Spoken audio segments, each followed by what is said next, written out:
Hello student, आप लोग के लिए फिर दूसरी बार ये दूसरा वीडियो लेकर आप लोग कैसे हैं।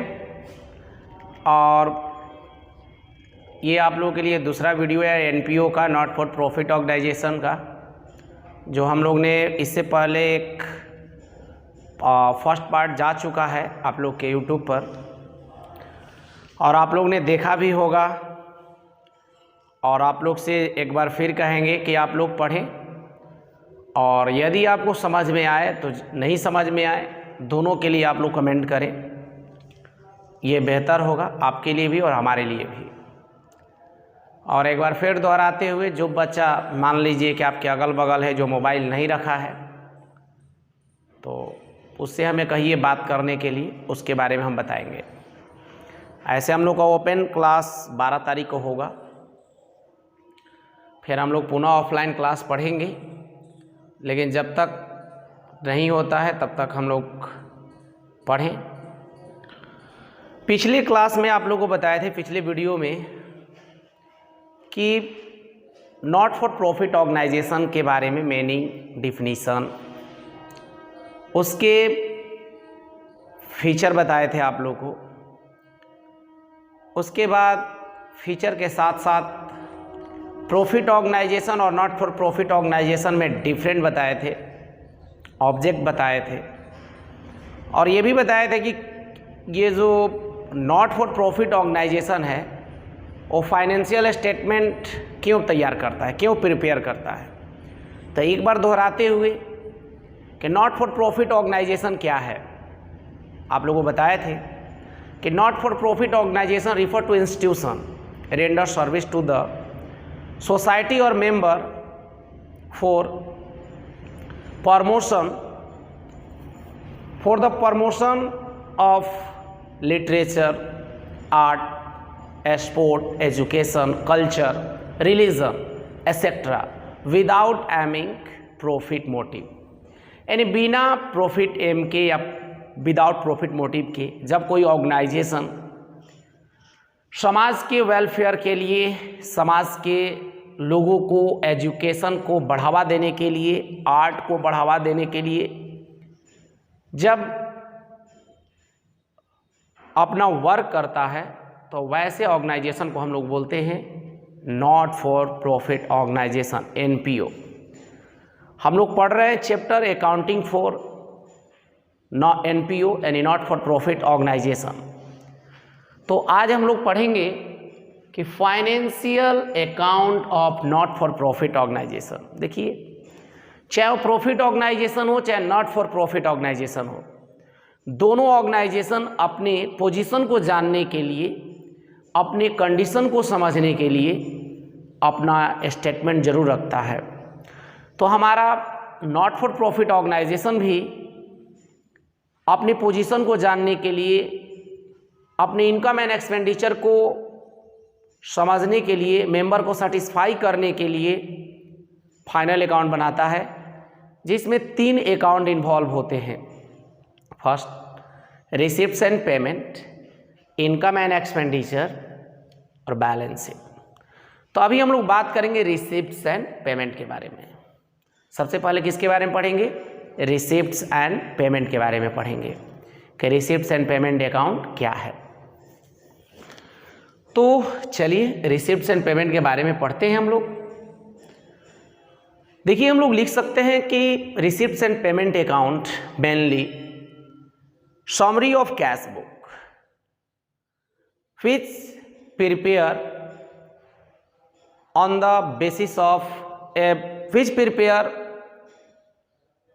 end of accounting period, यानी एक कैश बेसिस पर ये कैश बुक का ये समरी टाइप का होता है और अकाउंटिंग पीरियड के ये एंड में बनाया जाता है। यानी आप ऐसे भी बोल सकते हैं कि cash book is a summary of receipts and payment account, summary of cash book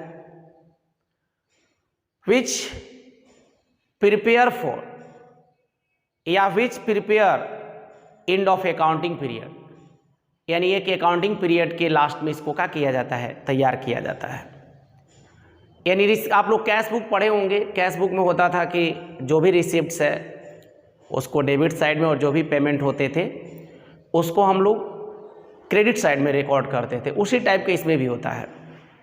तो जो भी रिसिप्ट्स है उसको डेबिट में, यानी डेबिट यानी रिसिप्ट साइड में और क्रेडिट यानी कि पेमेंट साइड में। इसमें दो साइड होता है, लेफ्ट साइड को रिसिप्ट साइड और राइट साइड को हम लोग बोलते हैं पेमेंट साइड। डेबिट साइड को हम लोग रिसिप्ट्स और क्रेडिट साइड को पेमेंट। तो हमने आपको बताया कि receipts and payment account is a summary of cash receipts. जो हमारा रिसिप्ट्स एंड पेमेंट अकाउंट है, summary of cash receipts and cash payment.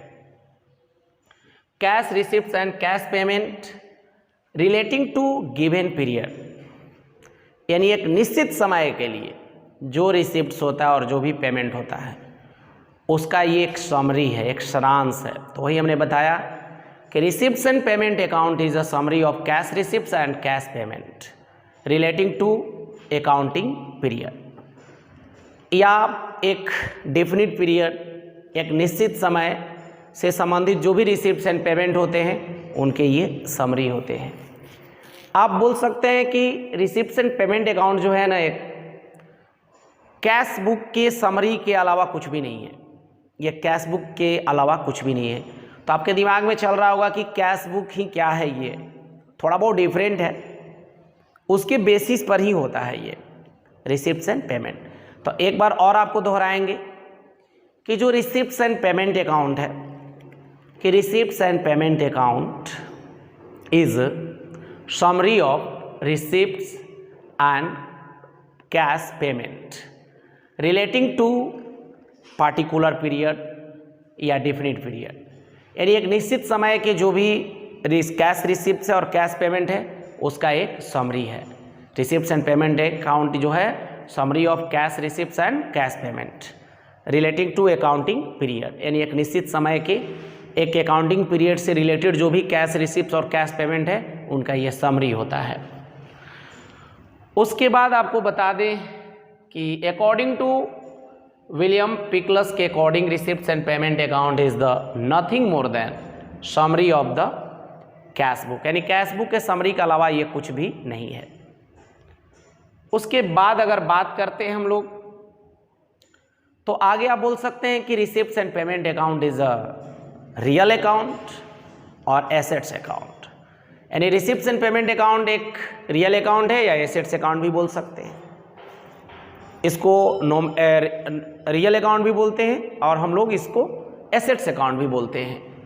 तो वही दिया है कि the receipts and payment account is the assets account और real account. It is in fact summary of the cash book, यानी एक तरह से ये समरी कैश बुक का क्या होता है, समरी होता है। It is prepared at the end of the accounting period under consideration, यानी एक अकाउंटिंग पीरियड के तहत जो भी रिसिप्ट्स और पेमेंट होते हैं उनका ये सारांश होता है। अब बात करेंगे हम लोग कि difference between receipts and payment account and cash book. तो आप लोग ने बड़ा सोच रहा होगा कि सर अभी तो आप बता रहे थे कि जो receipts and payment account is a summary of cash receipts and cash payment relating to accounting period, यानी एक निश्चित समय के कैश रिसिप्ट्स और कैश पेमेंट का ये सारांश होता है। ये उसी के टाइप का होता है, उसी बेस पर बनाया जाता है। जो आपको बताया कि आपको ये भी बताया कि ये जो receipts and payment account mainly summary of cash book है, समरी ऑफ कैश बुक है which prepared on the end of accounting period, और इसे बनाया जाता है जब हमारा अकाउंटिंग पीरियड समाप्त होता है तब। तो अब हम लोग पढ़ने जा रहे हैं कि कैश बुक में और रिसिप्ट्स एंड पेमेंट अकाउंट में डिफरेंट क्या है तो बोला तो गया कि उसकी समरी है, लेकिन कुछ तो डिफरेंट है इनमें। क्या डिफरेंट है थोड़ा देख लेते हैं। अगर डेट के अकॉर्डिंग देखा जाए तो रिसिप्ट्स एंड पेमेंट में देखा जाए करा कि entry are the not made date wise. Receipts and payment में जो एंट्री होता है ना वो डेट वाइज नहीं होता है, लेकिन आप लोग 11th में पढ़े थे ना कैश बुक, उसमें डेट वाइज हम एंट्री करते थे और वो भी क्रोनोलॉजिकल करते थे, क्रमवार करते थे, क्रमबद्ध रूप में करते थे। लेकिन रिसिप्ट्स एंड पेमेंट में ये कोई बाउंडेशन नहीं होती है। बट कैश बुक में all entry are made the date wise, but cash book में जो एंट्री होता है वो डेट वाइज होता है। कैश बुक में जो एंट्री होता है वो क्या होता है, डेट वाइज होता है।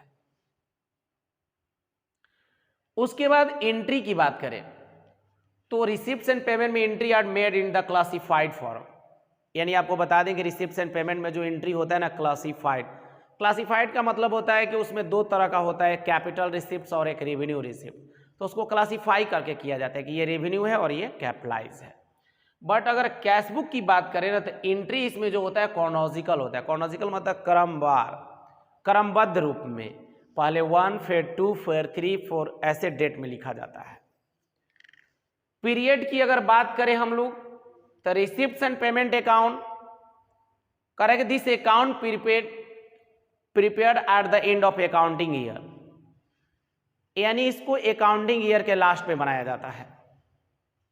रिसिप्ट्स एंड पेमेंट अकाउंट आप लोगों ने डिफिनीशन में भी पढ़ा है कि ये रिसिप्ट्स एंड अकाउंट जो होता है, रिसिप्ट्स एंड पेमेंट अकाउंट जो होता है वो अकाउंटिंग पीरियड के लास्ट में बनाया जाता है।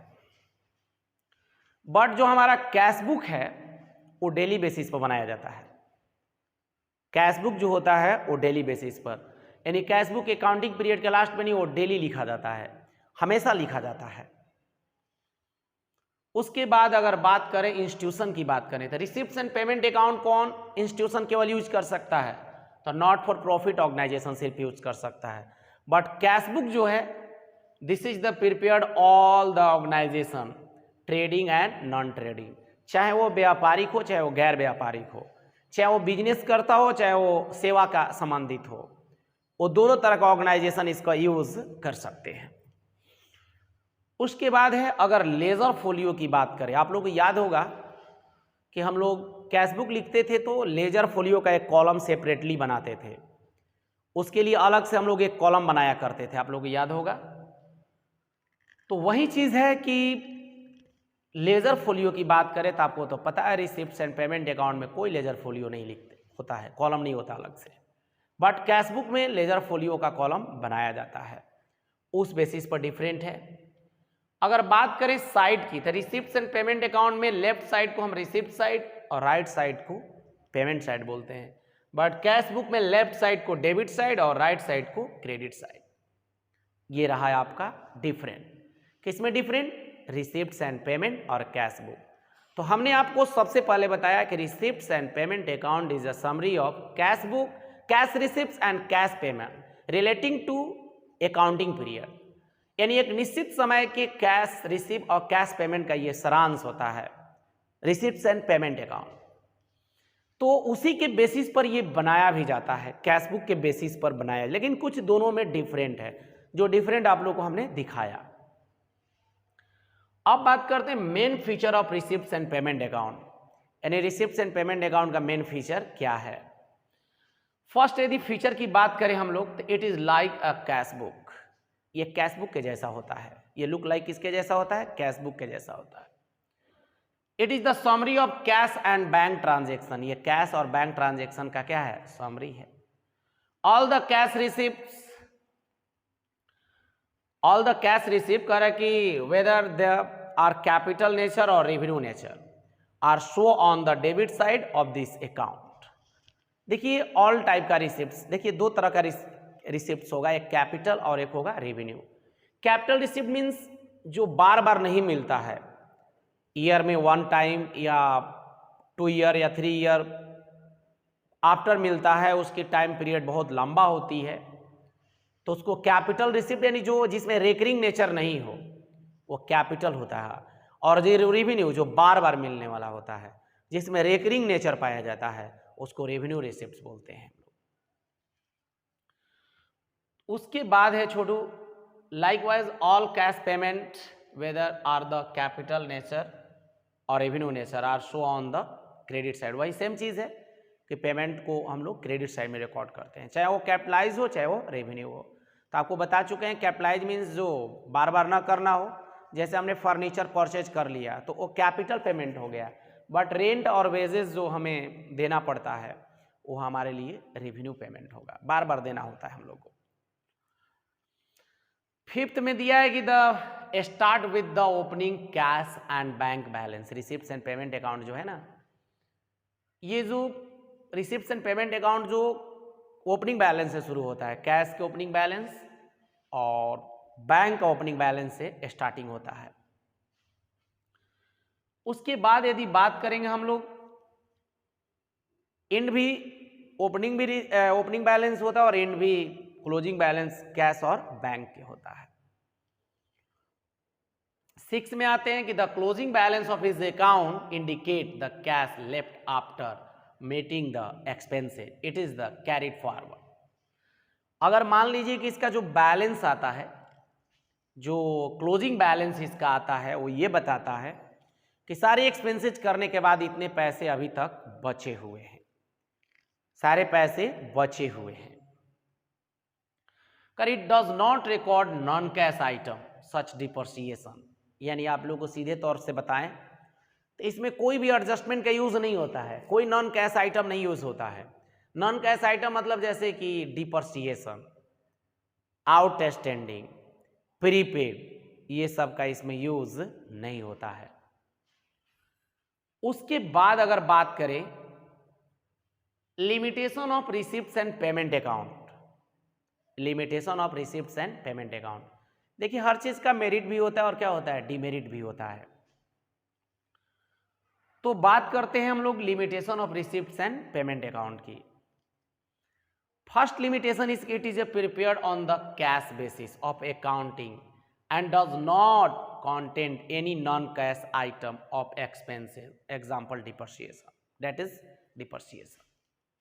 फर्स्ट इसका डिमेरिट ये है कि ये कैश बेसिस पर बनाया जाता है, कोई भी नॉन कैश आइटम हो इसमें इन्वॉल्व नहीं किया जाता है। सेकेंड अगर बात करें तो it does not provide information about the income and expenses of the accounting period, it only reveals the amount of the income and expenses in cash. ये आपका इनकम और जो भी है एक्सपेंसेज के बारे में एक अकाउंटिंग पीरियड में ये इंफॉर्मेशन प्रोवाइड नहीं करता, ये बताता है आपको कि टोटल रिसिप्ट्स कितने हैं और टोटल पेमेंट कितने हैं। It does not help in the judging the financial position of the organization as it show cash and bank transaction only। यानी ये फाइनेंशियल पोजीशन को भी जज नहीं करता है, उसके बारे में भी नहीं बताता है, ये केवल कैश और बैंक ट्रांजैक्शन के बैलेंस को शो करता है। It does not show other assets and liabilities, कोई अदर एसेट्स और लायबिलिटीज ये शो नहीं करता है। It does not show surplus और डिफिसिट, ये भी नहीं बताया गया कि आपको सरप्लस हुआ कि डिफिसिट हुआ, आप आधिक्य में है कि कमी में, ये चीज भी आपको बताने वाला नहीं है। It is not prepared on accrual basis. Accrual basis का मतलब होता है कि नॉन कैश आइटम को भी इन्वॉल्व करना, एडजस्टमेंट को भी इन्वॉल्व करना। जैसे आप लोग 11 में पढ़े थे फाइनल अकाउंट, जो भी कोई अगर आउटस्टैंडिंग होता है उसे इन्वॉल्व करना, उन्हें शामिल करना, उसी को बोलते हैं हम लोग क्या, एक्रूअल बेसिस होता है। यानी एक होता है कि कैश बेसिस और एक होता है एक्रूअल बेसिस। एक्रूअल बेसिस का मतलब है जो देना है वो भी लिखेंगे, जो पेमेंट हो चुका है एक्चुअली में, जो पेमेंट करना भी आउटस्टैंडिंग है उसको भी लिखेंगे, जो इनकम हमें रिसीव हो गया वो भी लिखेंगे, जो इनकम रिसीव होना अभी बकाया है उसके बारे में भी लिखेंगे। दिया है कि अब बात करेंगे format of receipts and payment account की। ये रहा आपका receipts and payment account. For the year ending आप डेट वोट लिखते हैं, रिसिप्ट्स इस साइड को बोलते हैं, इस साइड को पेमेंट। इधर 2 से स्टार्ट करते हैं और इधर 22 से स्टार्ट करते हैं। सबसे पहले बैलेंस बीडी लिखते हैं। क्या लिखते हैं? Balance BD, cash in hand और कैश एट बैंक। उसके बाद इसका जो क्लोजिंग भी होता है वो बैलेंस सीडी से ही होता है, कैश इन हैंड और कैश एट बैंक से होता है। इसका जो क्लोजिंग भी होता है cash in hand cash at bank से होता है। एक चीज आपको बता दें, थोड़ी सी इसको समझना होगा आप लोगों को। अगर क्वेश्चन में सपोज दैट अगर कैश इन हैंड भी दे दिया है और कैश एट बैंक भी दे दिया है, दोनों चीज दे दिया है, आप रख दिए, और आपके क्लोजिंग का भी जो बैलेंस है वो क्वेश्चन में अवेलेबल है, यानी कैश इन हैंड और कैश एट बैंक, ये दोनों अवेलेबल है। तो नॉर्मली आपका जो रिसिप्ट्स एंड पेमेंट जो आप प्रिपेयर करेंगे वो दोनों साइड का ऐड क्या होगा? इक्वल होगा। दोनों साइड का जो ऐड होगा वो क्या होगा, इक्वल होगा, यदि आप वैसे करते हैं तो। अब बात करते हैं कि एक चीज और इसमें बता दें आपको, मान लीजिए कि आपके क्वेश्चन में ओनली कैश इन हैंड दिया है, चाहे ये कैश एट बैंक भी दिया है, और क्लोजिंग में जब गए आप आपके क्वेश्चन में तो केवल कैश इन हैंड दिया है, कैश एट बैंक नहीं दिया है, तो समझ लीजिएगा कि रिसिप्ट साइड अधिक होगा और पेमेंट साइड क्या होगा, कम। रिसिप्ट साइड ओवर करेगा पेमेंट साइड पर, जितना ओवर करेगा वो कैश एट बैंक लिख कर का किया जाएगा, क्लोज किया जाएगा, क्योंकि ओपनिंग में कैश इन हैंड था भी, कैश एट बैंक भी था, तो क्लोजिंग में भी कैश इन हैंड और कैश एट बैंक होना चाहिए।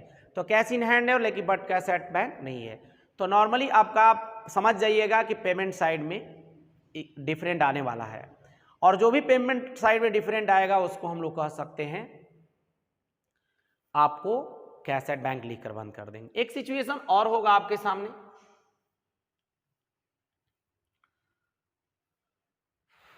आपके सामने ये सिचुएशन होगा कि इधर कैश इन हैंड दे दिया, केवल ओनली कैश इन हैंड, और क्लोजिंग में कैश इन हैंड नहीं दिया, कुछ भी नहीं दिया, तो समझिए उस कंडीशन में भी पेमेंट साइड कमी आएगा और कैश इन हैंड लिखकर उस बैलेंस को क्लोज कीजिएगा।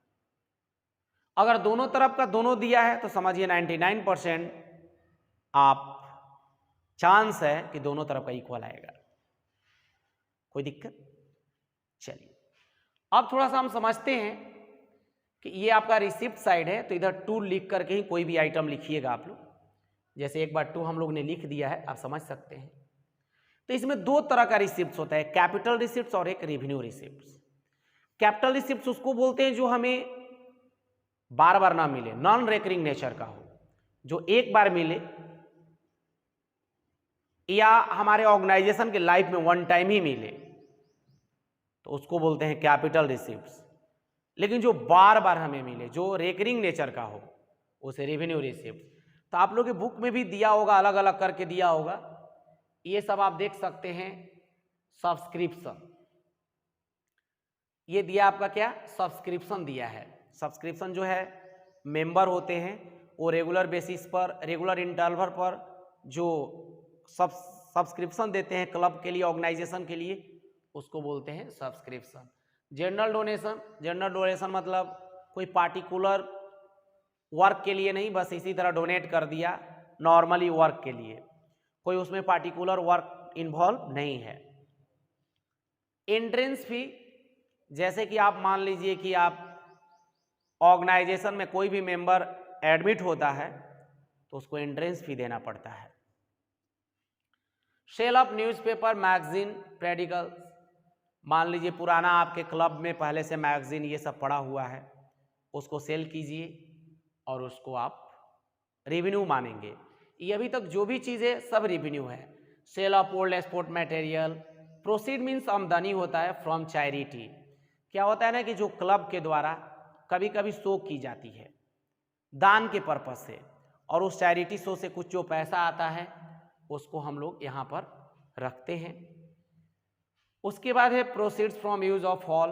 क्या होता है कि कभी कभी हमारे क्लब के पास बहुत बड़ा बड़ा हॉल होता है और मोहल्लेवासी या सोसाइटी को कोई फंक्शन करने के लिए, बर्थडे पार्टी मनाने के लिए दे दिया जाता है, और वहाँ से जो रेंट आता है वो रिसीव होता है नॉट फॉर प्रॉफिट ऑर्गेनाइजेशन के लिए। बात करेंगे lectures and entertainment receive from show, यानी कहने का मतलब कि शो और कंसर्ट से जो रिसिप्ट होता है, जैसे कभी कभी क्लब के द्वारा बड़े बड़े प्रवचनकर्ता, स्पीच देने वाले लोग को बुलाया जाता है, डांस प्रोग्राम किया जाता है, नाटक किया जाता है, और उनसे जो अमाउंट रिसीव होता है उसी को बोलते हैं हम लोग proceed from use of hall, या प्रोसीड्स फ्रॉम लेक्चर इंटरटेनमेंट, या received from show off concert. यानी शो करने से जो बात करते हैं हम लोग एक दूसरे से, जो स्पीच देते हैं, तो बाहरी लोगों को बुलाया जाता है, उस स्पीच सुनने वाले लोग आते हैं और डोनेट करते हैं। Interest on fixed deposit, interest on investment, locker rent, locker rent क्या होता है कि क्लब जैसे बैंक लॉकर रखता है उसी तरह क्लब भी अपने पास लॉकर रखता है। आप अपने घर की कीमती सामान वहाँ पर रख दीजिए और लेकर के आप रख करके आपको वहाँ से चाबी दे देता है और फिर आप जा कर के बाहर से घूम कर आइएगा तो फिर वो लॉकर आपको दे दिया जाएगा और वो आप अपना सामान ले जाएंगे। उसके लिए क्लब चार्ज करता है, उसी को बोलते हैं लॉकर रेंट। वो रिसिप्ट होता है। सेल ऑफ स्क्रैप, स्क्रैप का मतलब होता है पुराना मशीन, टूटा फूटा मशीन हो जाता है, उसी को सेल ऑफ स्क्रैप कहते हैं। सेल ऑफ ग्रास, फील्ड उल्ड में घास वूस लगा रहता है क्लब के, क्रिकेट क्लब है, फुटबॉल एसोसिएशन है, उसके पास बड़ा बड़ा फील्ड होता है, फील्ड में घास लगता है, उसको काट कर मार्केट में बेच दिया जाता है, तो उसी को बोलते हैं sale of grass.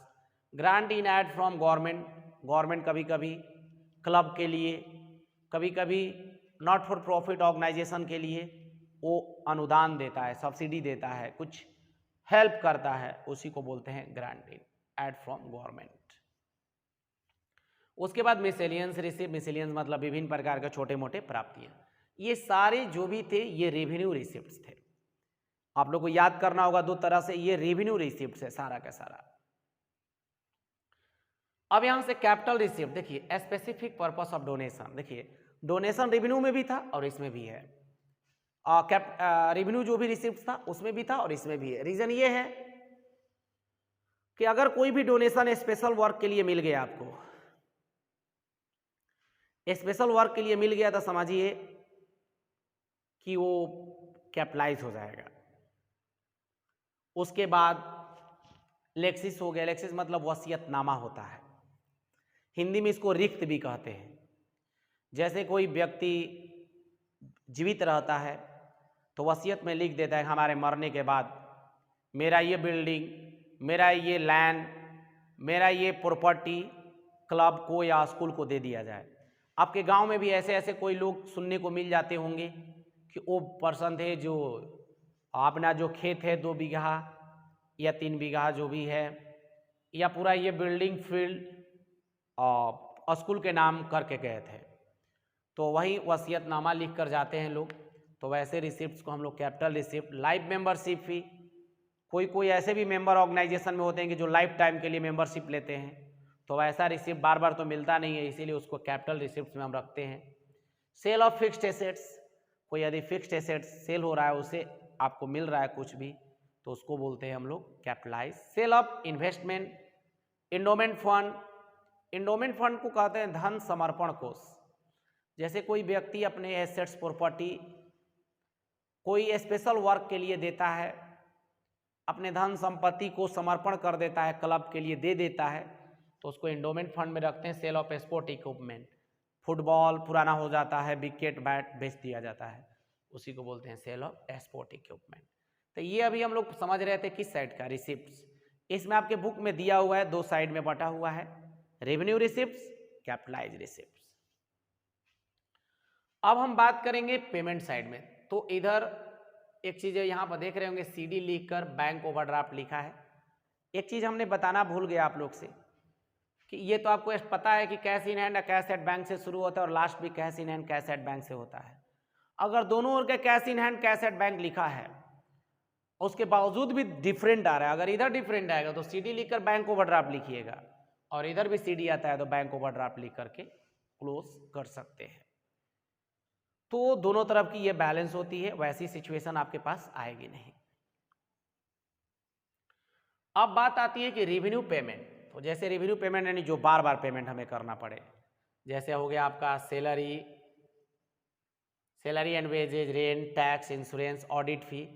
Audit fee बात अब समझ रहे हैं कि नॉट फॉर प्रॉफिट ऑर्गेनाइजेशन जो है, याद रखिएगा सब में बाई लगाकर ही लिखेंगे, इधर सब आइटम में 2 लगाकर ही लिखेंगे।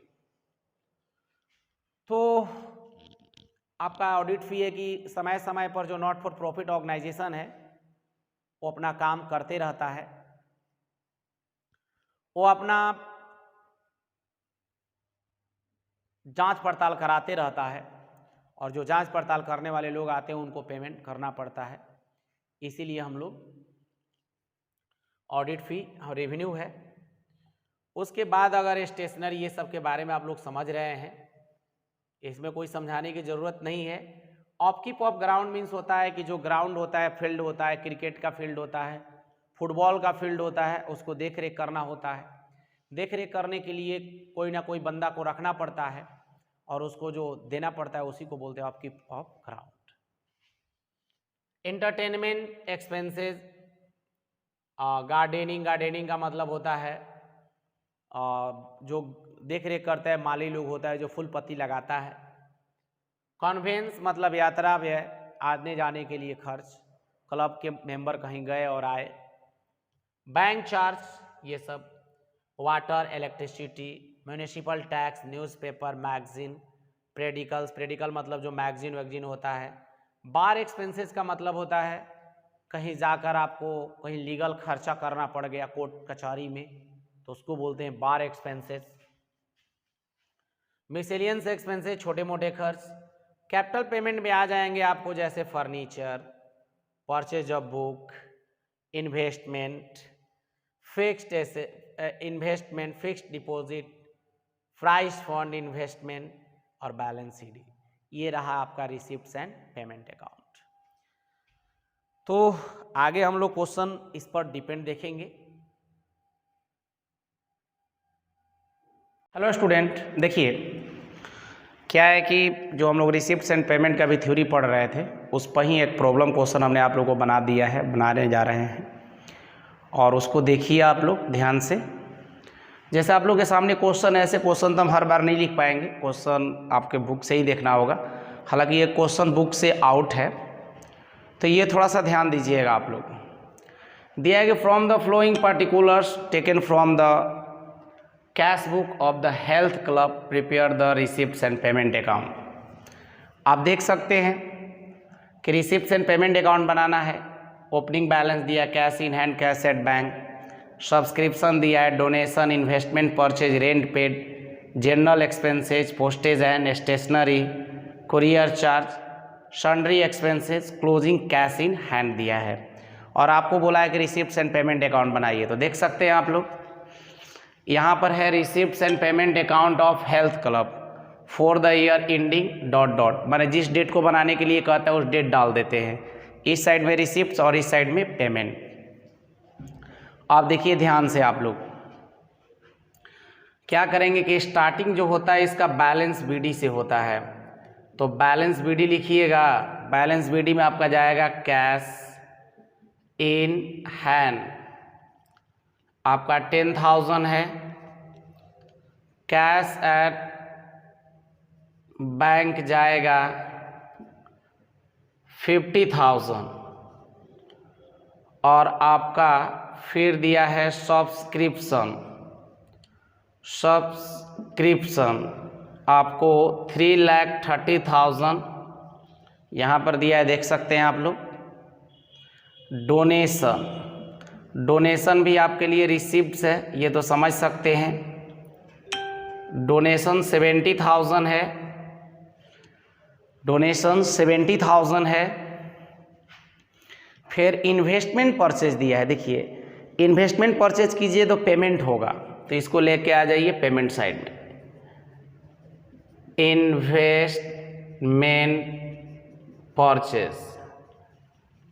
इन्वेस्टमेंट परचेज अमाउंट है आपका इन्वेस्टमेंट परचेज का 1,60,000।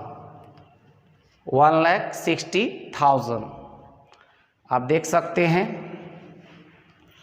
अमाउंट है 1,60,000। उसके बाद आप नीचे बढ़िएगा, रेंट पेड है, ये भी पेमेंट है आपका। रेंट पेड अमाउंट हो जाएगा आपका 40,000। फिर आपका दिया है वहीं पर जनरल एक्सपेंसेस दिया है, आपका हो जाएगा वो 43,000। उसके बाद आपका पोस्टेज एंड स्टेशनरी दिया है, पोस्टेज एंड स्टेशनरी दिया है। पोस्टेज एंड स्टेशनरी आपका 4,000 दिया है। सब ये पेमेंट है, जो भी एक्सपेंसेज होंगे वो पेमेंट ही होंगे। उसके बाद दिया है कुरियर चार्जेस।